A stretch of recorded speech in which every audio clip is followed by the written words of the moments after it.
Good morning. This is Let's Bet It. I'm Alex Glaze, joined by Jared Smith.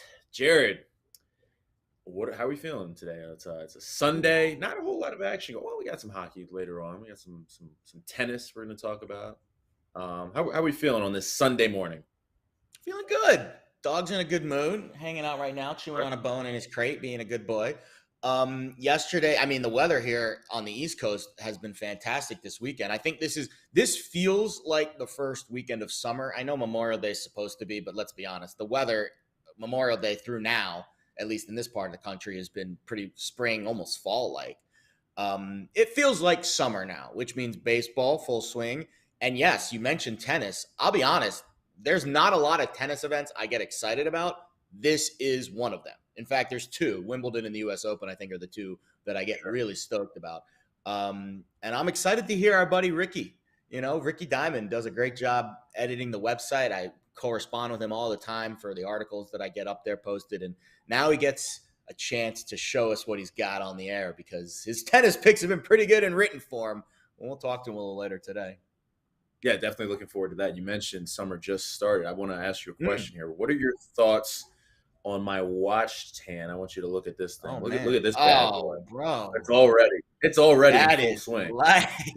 I'm curious. Impressive. Yeah, I'm curious to see how this is going to look in 2 months. But You got to take the watch off when you go outside, bud. Like that's Absolutely not. No. I wear the watch tan with pride. It looks like I'm wearing like a wristband at all times when I take the watch off at night.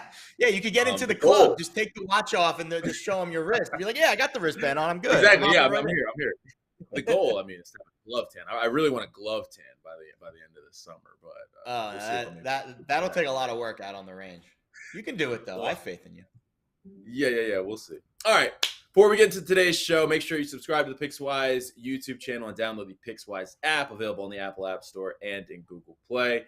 And subscribe to the Pickswise morning newsletter, Wise and Shine. It is free and provides you with all of the information that you need for your day of betting via email. Just one email. It's pretty simple. You get it sent right to your inbox, all kinds of information, people working hard behind the scenes to provide that for you. The link is in the description of the YouTube stream to join. And as always, we're dialed into the YouTube channel. So if you have any comments, questions, concerns, drop it in there. Keep an eye on that. And maybe we'll get to you during today's show. On today's show, we're going to talk some baseball, as always, as baseball gets into full swing. We're going to talk Wimbledon with Ricky Dimon, as Jared alluded to. Get some tennis picks in there. And then we're going to give out some ice picks. We got a Game 6 tonight. And can the Lightning force Game 7? We're going to talk about that and finish things off with our plays of the day. So, Jared, without further ado, let's bet it, and let's start with Better Up. Let's start with some baseball, and of course, we're going to start with the no-run first inning, yes-run first inning discussion. Yesterday, no-run first inning, 9-6, and the NRFI 20-10 over the last 2 days, but the YRFI still slightly up on the season. I want to start with this, Jared, because as I was looking through kind of what I wanted to put on my card today, as far as baseball picks, I was looking at this Braves-Dodgers series, right? And I was looking at it from a number of different ways because the Braves are red hot right now. And I was looking at the YRFI and NRFI because we got Gonsolin and Spencer Strider on the bump today in that matchup. And I was really looking at the NRFI, which I'll get into later. But I haven't seen this a lot. Minus 113 on both sides for the NRFI and the YRFI. So there's no real edge. It's literally a coin flip. Are you starting to see that more? And kind of how should I read into that? How should I is that even a bet that it's worth making right now at minus 113? Yeah, I think a couple things with that. First of all, the minus 113 on both sides is noteworthy because I'll be honest, as of like a few weeks ago, and again, I don't know why, lots of time on my hands, but I guess too much time. But when I go through each and I look at every NRFI, YRFI odds and I track it on my sheet, minus 110 on both sides was the standard up until very recently. And that is a discussion that I think we're going to start having a lot. Now, again, I can only speak to New Jersey because every state is its own separate market. But what are we hearing in the financial world about the overall profitability of these sports books, FanDuel and DraftKings specifically, down, and they're struggling to make profits. Now, that is cyclical because, of course, they're advertising like crazy. They're going to stop advertising like crazy, and you would think that they might make a little more money. But we've heard sportsbook executives come out and say, we'd like to increase our hold percentage.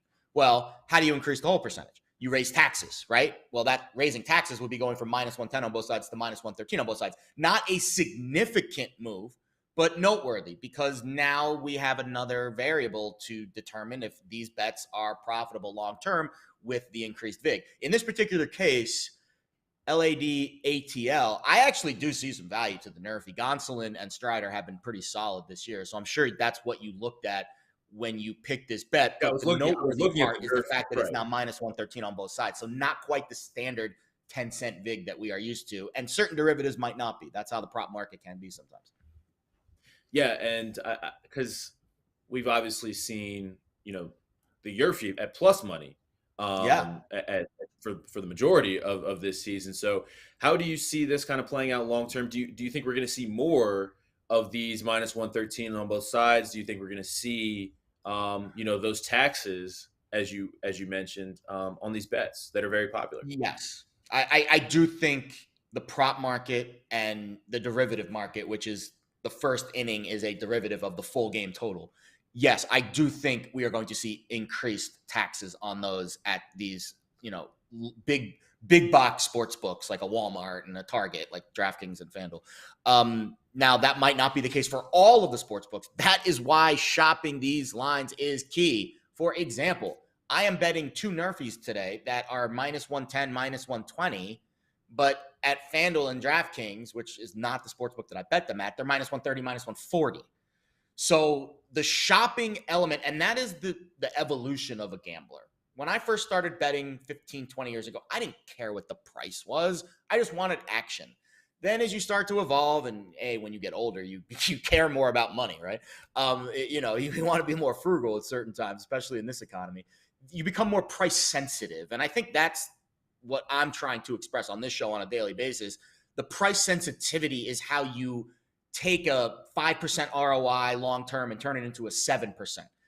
Not by changing any of your bets, just by shopping the price, taking a few extra minutes, looking at different sports books, having accounts at different sports books, and shaving off 5 to 10 cents on your VIG at every bet.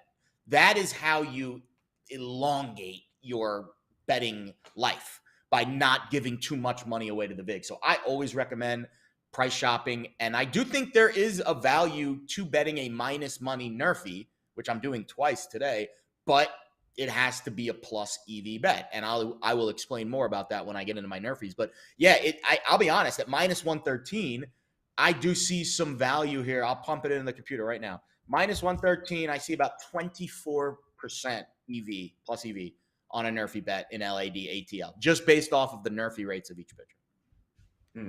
Yeah, well, I'll just quickly get through that before we get to your picks here. The NRFI was the side that I was looking at because of how well Gonsolin and Strider have been. Strider hasn't given up a run in his last 3 starts, and Atlanta just doesn't score in the first inning. I mean, they're one of the teams at the bottom of the league in first inning runs scored. So the NRFI is the side that I'm taking on that side. But let's get into your card, because you got a couple things on your baseball card. You got a walk prop. You love your walk props. Love it. And then you got 2 NRFIs. So talk to the people. Yeah, you know what I'll do, actually? I'll give the NRFIs really quick. And then I'm sorry, Justin, I forgot to put my parlay into the rundown this morning. So I do want to copy and paste that. Justin is saying all kinds of things behind the scenes about you. You know what I can do, actually? This is what we're going to do. We're literally redoing the show on the fly. I'm going to give the Walk This Way parlay after Ricky's Pickies, and after hockey, right before play of the day. So Justin has time. Justin has time to build some graphics. Exactly. There we go. Gotta make it good for the people, right? Gotta make it fresh. Gotta make it. Let's make Justin work a little bit. Let's make Justin work. Yeah, he's not working hard enough as it is. All right, NRFIs for today. So you said it off the top. 20-10 this weekend. Or not this weekend, Friday, Saturday, almost this weekend. Right. NRFIs the last 2 days. Now, that could be a number of reasons. A, 2,430 games in the season. It could just be slight variance.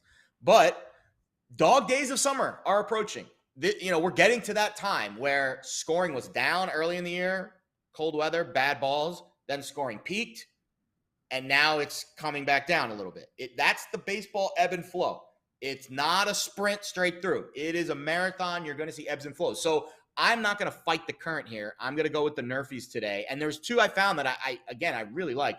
We'll start out west. Philly, San Diego, laying 20 cents here, which is, that's about the edge of my price range for a NRFI. But Kyle Gibson, Yu Darvish are combined 23-4 to the NRFI this year.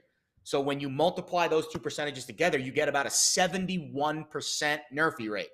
The odds are minus 120. That is implying 54.5%. Then you take the percent difference of those two numbers, 71.6, 54.5, and you get about a 27% plus EV here on minus 120. Now, again, you have to then take the next level and go into the actual batting, hitting matchups. And then when we look at the lineups for both of these teams, Philly has 8 straight NRFIs. They have not scored a run in the first inning in 8 consecutive games. And on the road this season, they just have a 16% scoring rate. So the Philly offense, despite Schwarber, and by the way, no Harper now, right, with the thumb, Schwarber, Castellanos, and all these great hitters, and Realmuto, not a great first inning scoring team, despite that really solid top of the lineup. San Diego, slightly below average scoring this year, slightly above average at home. So nothing to write home about. So then again, I look at that 27% plus EV on this bet, and I don't think the matchups with the offenses cut into that at all. So I feel really good about laying 20 cents with the Philly San Diego NRFI. Oakland, Kansas City NRFI, laying 15 cents here. Again, Kaprelian and Singer combined 14-3 to the NRFI. Take that percentage combined, about 69% NRFI rate. You compare it to the odds at minus 15, which is implying about 53.5%. And you get about a 25% plus EV there. So I don't feel bad about laying 15 cents. I feel like it's a solid bet. The lineups don't really change that for me. Oakland's an average team this year. Kansas City below average this year in the first inning. So I feel good about these two NRFIs today. San Diego, Philly, and Oakland, Kansas City. Both minus money. Both a little bit of a departure from our norm with how we bet this. But now we have the data to back it up. So I feel confident with both of these today. Love it. All right. Well, I'm going to let you communicate with Justin your walk this way parlay. Let's bring in Ricky Dimon, talk some tennis, and we'll get back to some baseball later on in the show. Ricky Dimon is our tennis betting expert here at Pickswise. He is going to hopefully give us some winners on today's show. Ricky, how you doing? Great, guys. Thanks for having me. Ricky. Listen, Ricky, you are talking directly to me today because I am not a big tennis bettor. So let's just get right into this. What do I need to know about betting tennis? Like what are some of the big things that I should be looking for when I'm looking to make a tennis wager? Well, you're definitely not alone. I feel like a lot of people aren't. I mean, a lot of people are into tennis betting, but it's very like hardcore people. So you're definitely not alone in not betting on tennis. But I am biased, obviously, but I do think it's a really good sport to bet on. I don't think the markets are like as sharp as obviously they are on like NFL and all the big sports. So there's definitely value that can be found if you're either A, a tennis fan, or B, just willing to do the research and becoming knowledgeable. So there's a lot of value to be had. And then the other good thing about betting on tennis is that there's like no off season. The only off season is like 3 weeks in December. So you can bet on tennis all year long, and there's multiple tournaments every week. So there's just a smorgasbord of opportunities. And then the other good thing is that the unique thing about tennis is that there's multiple different surfaces. There's grass, there's clay, there's hard courts, there's indoor hard courts. So, the markets don't always they're not necessarily smart enough to figure out what players are really good on certain surfaces, because there's a lot of players who are really good on grass and who can barely even play on clay, and vice versa. So if you really study and know your stuff, you can really exploit the market.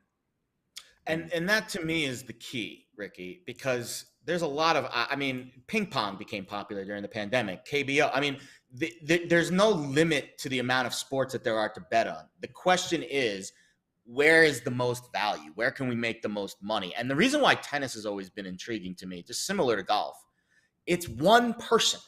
It's here. It's between the ears. It's not a team. It's not a manager. It's not a general manager picking the team. It is one human being against another human being. And in my opinion, it is a simpler handicap. Now, the odds are, like Djokovic will be minus $1 million in his first match. So you have to know kind of the gambling side of it. Is it a good to bet aside or a total or this or that? That is where the gambling element comes into play.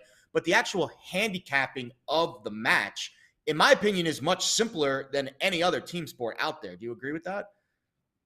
Oh yeah, for sure. Yeah, again, like if you know your stuff, you can pretty much handicap very well. But like you said, there's no value on favorites. In the early rounds, like which makes it a little bit tough. Like you said, there's no value in money line, so you have to find the game spread or the set spread, which is another good thing about betting on tennis. There's so many options. You can bet the game spread or the set spread, like minus 1.5 sets or minus 6.5 games, etc. But yeah, like in the early rounds, you're not going to find much value on the money line except lower ranked players who are playing against each other, which again, not many people know those guys, but if you do, you can really exploit the market. I want to ask you, because it kind of seems like, and you can obviously correct me if I'm wrong here, it's similar to the golf market and Tiger Woods. It seems like the big names attract a lot of the handle and a lot of the money. So when you are looking to pick outright winners, I mean, for me, a novice tennis bettor, right? I see Serena at plus 2,400, right? And I'm like, oh man, that's Serena Williams. Do you see any value there? Or, the big names like Serena, like Coco, like, you know what I mean? These are the names that, people can identify with. And I guess my question for you is how profitable is it betting those names as opposed to kind of digging a little bit deeper? Like I'm assuming you do with your research and some of the lesser known names. Yeah, I mean, the futures market is interesting because it's a lot different from golf because it's so much easier for a favorite to win a tennis tournament. Like the majors are dominated by Djokovic and Nadal, and in years past Federer, and then obviously Serena and Venus back in the day. It's very easy, relatively speaking, for a lower ranked golfer to win a major. It's almost impossible for a lower ranked player to win a tennis major. So there's not much value in the futures market on people who are like 25 or 30 to 1. Whereas there is value on Djokovic against the field. He's minus 120 and there's still value. Whereas like in golf, there's never going to be any value even on like Tiger Woods when he's plus 500. That's just not a smart bet. So yeah, like even for me as like a tennis expert, like I'm not going to tail futures on someone like Hubert, like 15 to 1. I mean, I might sprinkle like a little bit. You're not going to get cute. You're not going to get cute in the futures market. Like we're not going to go long shot futures market. You go match to match if you want to bet a long shot, right? Right, exactly. You go match to match on underdogs, but the chances of anyone other than Djokovic or Nadal, or on the women's side Swiatek or Jabeur, like it's very unlikely that you're going to see a long shot major champion. That could change like in the era after Nadal and Djokovic and Serena. Yeah. But right now, there's no value on underdogs, even at a big price. It's funny because I like to do the rollovers. I've written about it before. I'm sure you've edited one of the articles that I wrote about it. I want to do a rollover with Joker here. Minus 120. So I'm going to take $100 and I'm going to throw it on Djokovic at minus 120 to win the tournament. And then I'm going to take another $100 and I'm going to bet him on the money line every match. Now I might make like 7 cents in the first match. But then we just roll it over to the next, and we roll it over to the next, and we keep rolling it over. And if we have more than, I think it's 183.33 at the end, now he has to win, of course. But we'll worry about that when we get to the final or semifinals. Because I mean, let's be honest, he's going to get to at least the quarterfinals like without even breaking a sweat, unless he hits some referee with a ball again and gets DQ'd. But that's like, I'm curious about that. So again, we'll cross that bridge when we come to it. But I am going to do, for our audience out there, I am going to do the rollover here, and I'll tweet out some of the data later. But let's get to your picks, because let's be honest, no one cares about my picks. Ricky's Pickies, that's what I'm calling them here. And you got some, futures picks on the ladies' side. So let's get there first, because you do have a few juicy ones here, and I'm curious your thoughts. Yeah, I guess my favorite pick is probably Ons Jabeur at plus 900, which obviously a few minutes ago I just said that long shots aren't like a good bet, but on the women's side, I mean, obviously Swiatek's a heavy favorite at plus 150, I think, but she's by far better on clay than she is on grass. Yes. So there's no like dominant woman at all right now. So even at plus 900, Jabeur is actually the second favorite. So I like her. She's great on grass. I think her lifetime record on grass is like 57-17. She just won Berlin on grass a couple weeks ago. So yeah, I think she's ready to win her first major. So yeah, she's my favorite pick. I also like Yelena Ostapenko at plus, I think she's 20-1. She won the French Open in 2017, so she knows how to win. She knows what it takes to win a major. She's kind of like an all or nothing player. She could very easily lose in the first round, but if she gets going, she could definitely go all the way.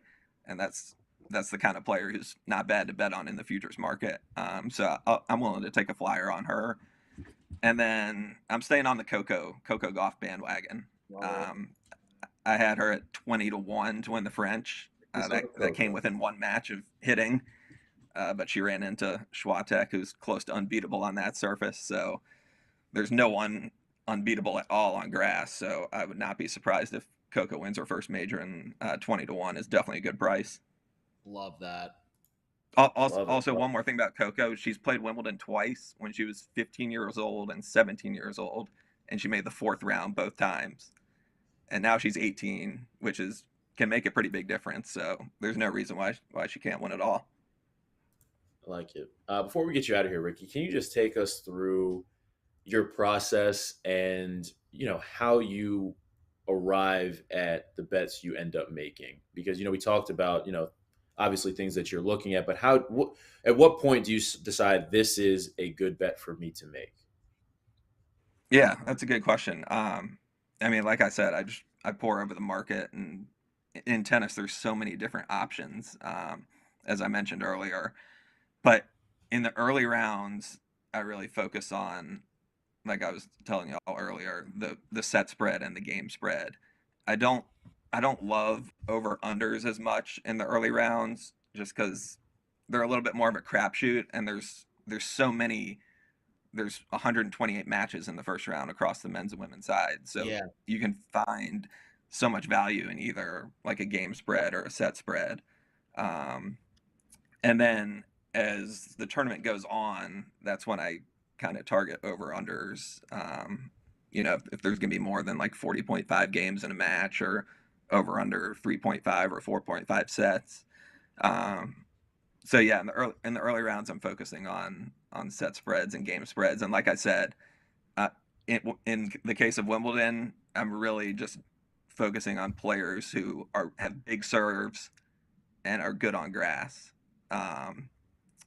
because there's definitely some grass court specialists out there who aren't good on hard courts or clay, but are really good on grass. So I'm targeting the guys and the women who the market may not recognize. So yeah, that's pretty much what I look for. Love it. Also, one more point about Wimbledon. In general, if you're betting over unders, the over is usually a good play, because there's so few breaks of serve on grass, because the serve is such a huge advantage. Love that nugget. And then also, like in a clay court match or on a slow hard court, if someone is playing like a lot better on a certain day, if someone's like really feeling it more than their opponent, it's hard for their opponent to like hit their way out, because it's just long rallies, and whoever's the better player on that day is going to win. but grass is such a neutralizing surface. Like you're not necessarily as good of a player, but if you have a big serve, you can kind of just serve your way out of not playing very well. So in general, the matches are going to be a lot more competitive naturally, even if one player is better than the other. So Love it. With this specific tournament, I generally focus on the overs when I'm taking the over under. But like I said, early rounds, I'm hammering the set spread and the game spread. I'm locking in your picks right now, bud. Let's do some Wimbledon, Great man. Let's have some fun. Yeah, let's hope so. Ricky Dimon, our Pickswise Tennis Expert, thank you so much for your time. Really appreciate it. Thanks, guys. Appreciate it. All right, Jared. Now I think we're going to hockey right now, right? We're gonna do do hockey, and then we'll go back. I got to give out my walks prop, and then we'll do the walk this way parlay. And if you want, I did just lock in also a matchup for Travelers today. It's from our sister station, the Racing Post. They do a great job with the matchup, so I can give that out as well before we depart for the afternoon. Love it. Well, we got a game 6 tonight. Yeah. For as hot as the Avs started this series, it kind of feels like the Lightning have, the Lightning have been dominant in the last couple of games here. And now they're at home, backs against the wall, looking to force a game 7 and do something that is rarely done and come back from a 3-1 deficit to win the Cup. Cup's going to be in the house tonight.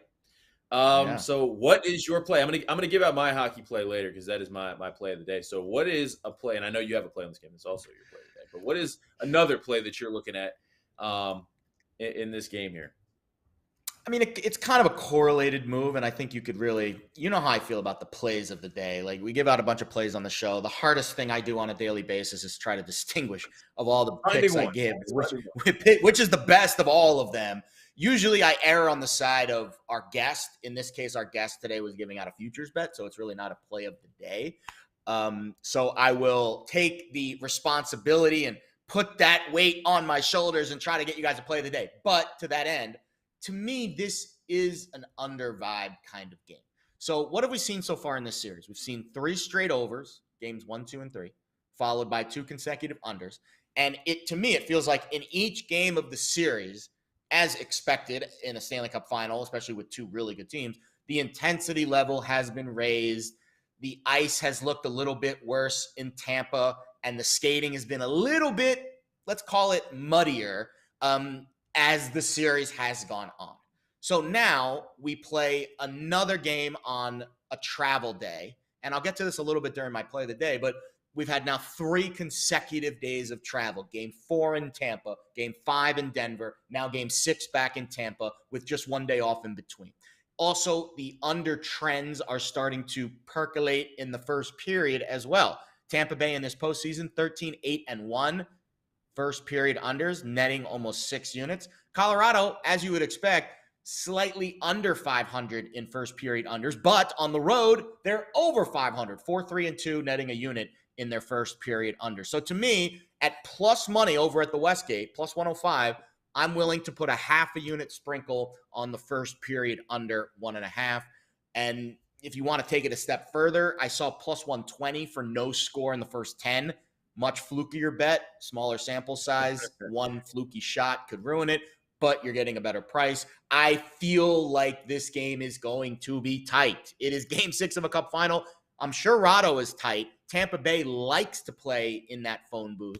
And to me, under 1.5 in the first period at plus money is a fair bet. I was going to say the worse the ice is, the muddier the gameplay is. Yeah. That's all advantage Tampa. All advantage Tampa. Totally agree. Absolutely. Yeah.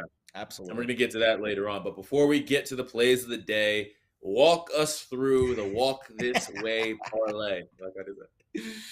All right, I'll give you the parlay first, and then we'll give you my one. Well, I have one solo walks prop today, also plus money. So we got a lot of plus money on the card today, which is always fun. All right, the walk this way parlay is plus 273 over at DraftKings. We'll start with Roansy Contreras pitching for the Pirates. They are at Tampa Bay today. Just a 50% hit rate for this prop this season. But I'm a stubborn man. I am going for the Pirates three-peat. I have put a Pirates pitcher in the Walk This Way parlay on Friday and Saturday and Sunday, and guess what? It's lost in the first 2 days. We're not going to lose in 3 straight. At least I feel confident that we're not. So we'll go with the Pirates three-peat today. We'll hope that the Pirates pitcher doesn't screw us. We'll go over 1.5 on Contreras. This is one of Mark Zeno's favorite pitchers, Roansy Contreras. So that's even more reason for him not to screw us over today. Dylan Cease over 1.5, laying 90 cents. But again, you put it in the parlay, it doesn't feel as heavy.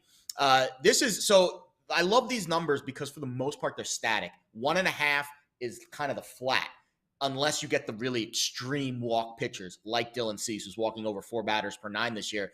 But recently he's been a little more buttoned up. So they knocked this number down to 1.5. And whenever they move a number down from 3 to 2, that is a 33% difference in the number. I have to go over there.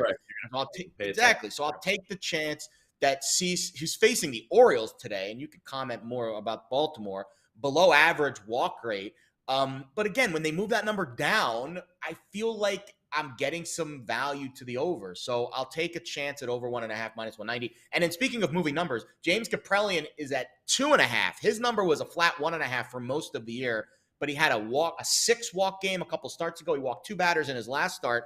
So they moved that number up to 2.5. So what are we going to do? We're going to go under 2.5, facing the Royals today. About average walk rate, nothing to write home about there. But again, when they move these numbers and when they've been flat for so long, I'm going to take a chance and go against that movement. So plus 273, I'll give it to you one more time. Roansy Contreras over 1.5, Dylan Cease over 1.5, James Kaprelian under 2.5. And in our solo our solo walks bet today, Jose Barrios over 1.5 at plus 105. This is a DraftKings. So this is one of those classic, and I'm sure you guys have discussed this before. I like to talk about this too.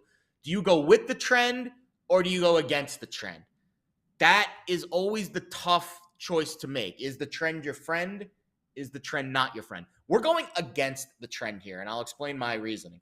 36% hit rate for Barrios on this 1.5 number this season going over.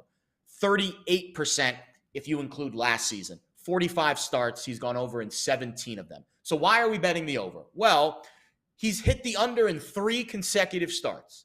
And what is this trend telling us? 36% the season, 38%, bigger sample size. I feel confident that 1 out of every 3, that's what 36 to 38% tells us, is going to go over.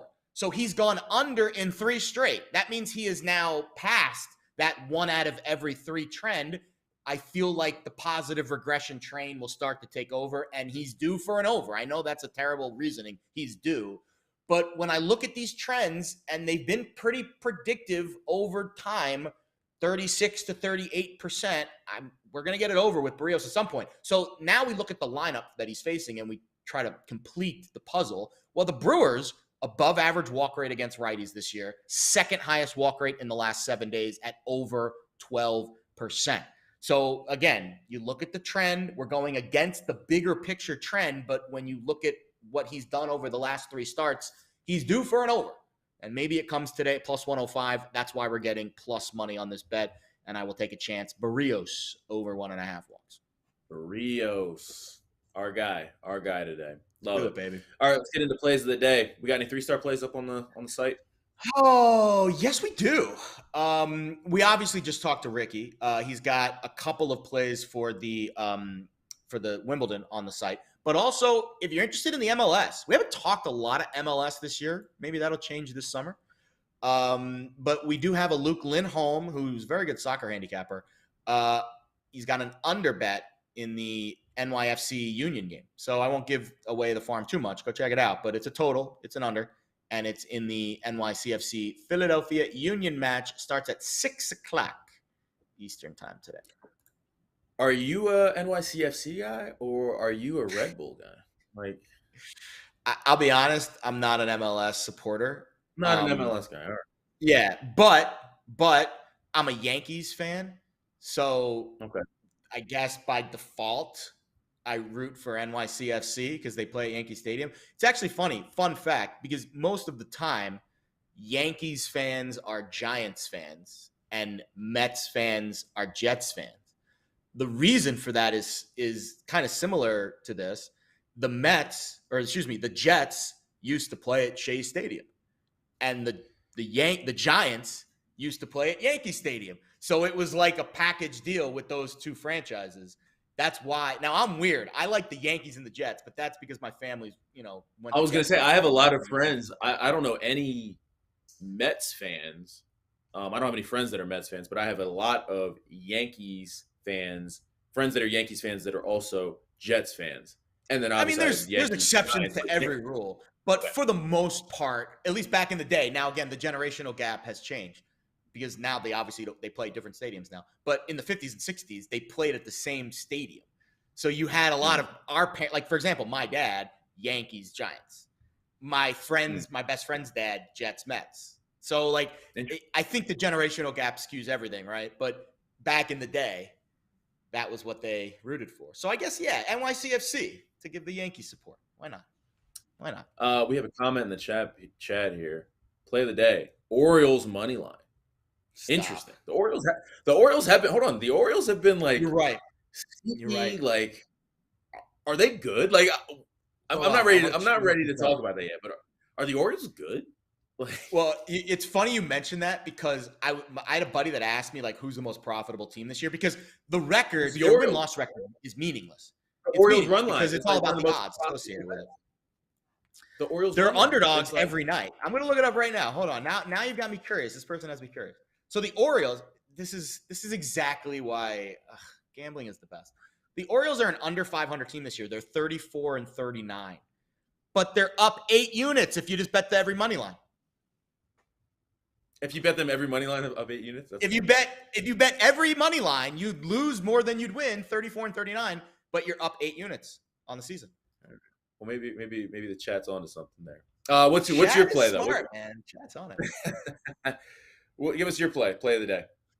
Yeah, I'm going under in this Avs Lightning game. I mean, I want to make a bet. So I'm in a weird spot with this hockey series. As you know, if you've been following the show, most people that watch on a Sunday morning, and you've been following the show, Lauren and I like the 7-game prop, and I'm on the Lightning to win the series at plus 240.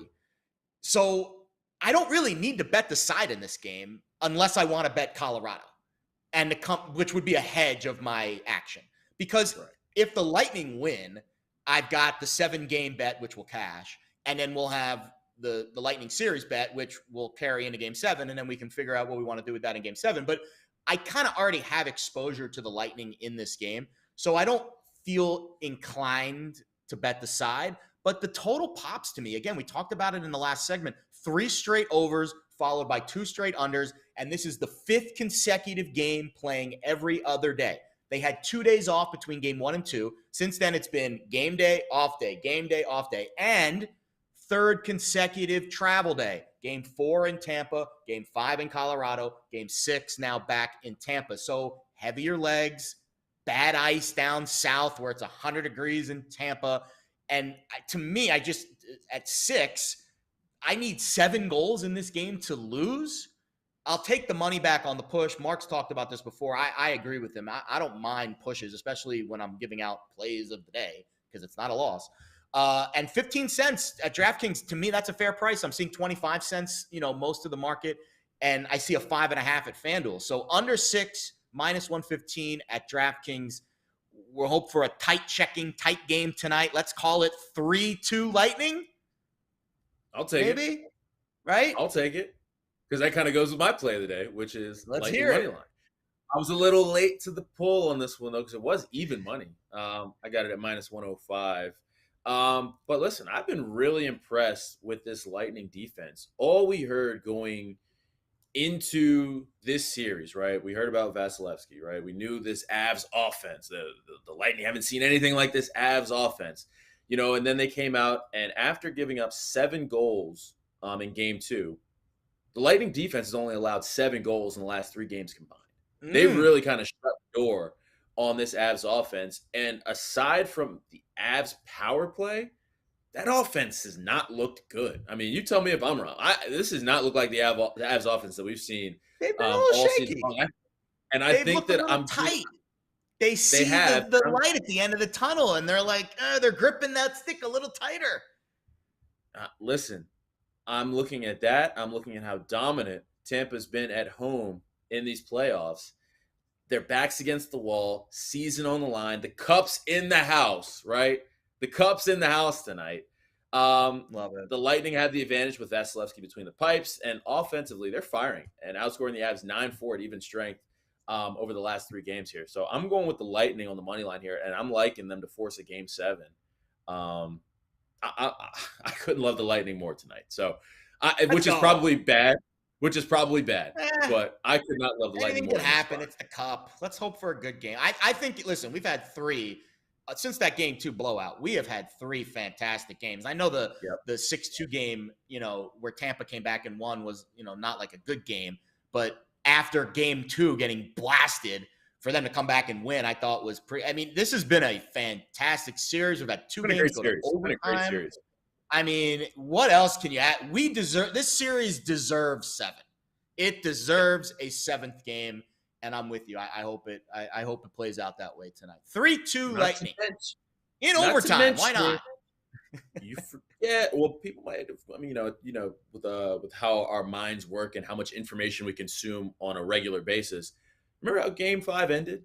You remember that? Yeah. You remember how fluky that was, and that probably left a little bitter taste in Tampa's mouth. So now they're going back home. I'm liking them to come out with a sense of urgency with the Cup in the house tonight. I'm liking it. I love it. They're the only team that touched the Cup. The other team in the visiting locker room doesn't know what it's like to touch the Cup. I'm telling you, it gets different. Tight. It's like a 2-strike approach at the plate. A lot of pitchers can get to 2 strikes. The 3rd strike is the toughest one to get. And Colorado has never gotten that 3rd strike. Maybe they get it tonight, but maybe they don't. All right, well, we'll just have to wait and see. We'll be back tomorrow morning at 10 a.m. For Jared, I'm Alex. Good luck with all your bets tonight.